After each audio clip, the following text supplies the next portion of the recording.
All right, let's dive into this. So picture this scene. It's just a week before one of the most anticipated elections in American history, and there's 19-year-old Kai Carter standing in line behind the White House, waiting to see Kamala Harris step up on stage. I mean, think about that for a moment, a young college student feeling the energy, knowing that history could be made. This is monumental, she says, and you can feel the weight in her words.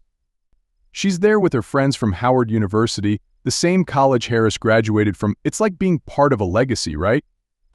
A legacy that Harris, a black woman born to Indian and Jamaican parents, is building up as she stands on the edge of becoming possibly the first black female president, the first female president, and even the first Asian American president. It's incredible. And you know, Harris isn't making a big fuss about this historic possibility. She's not waving the first female president flag or the first black president banner. No, instead she's keeping it grounded, talking about her middle-class roots, about growing up with a mom who taught her resilience and empathy. That night, her focus was on something she sees as bigger than herself, the state of democracy.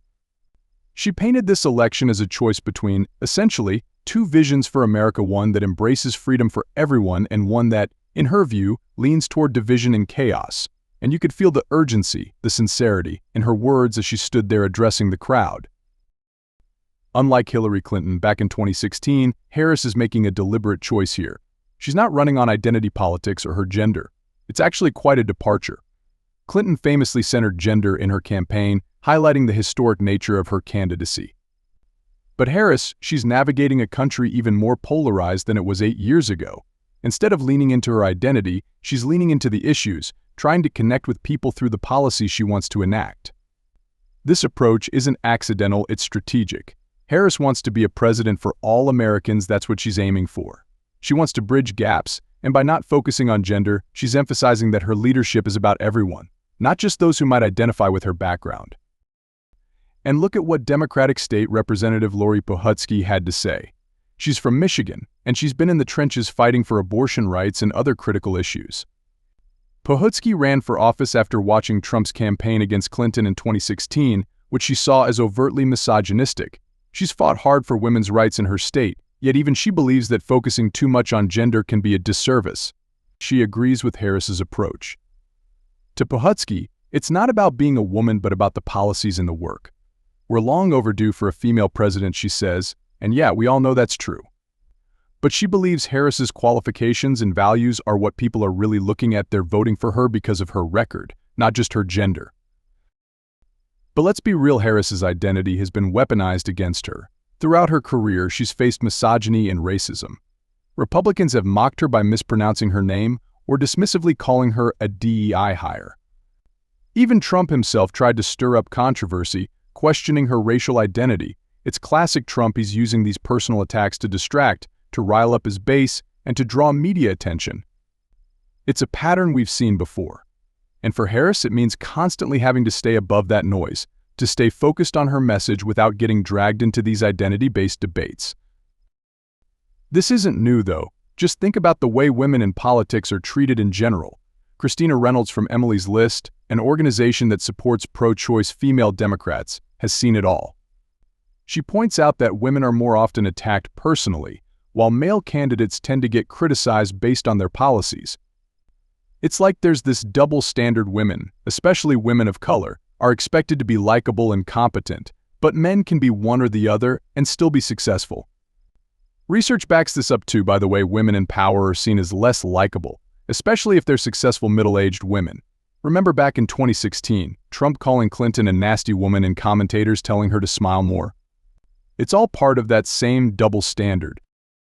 And yeah, Harris has focused heavily on women's rights in her campaign, even if she doesn't always frame it in terms of her gender.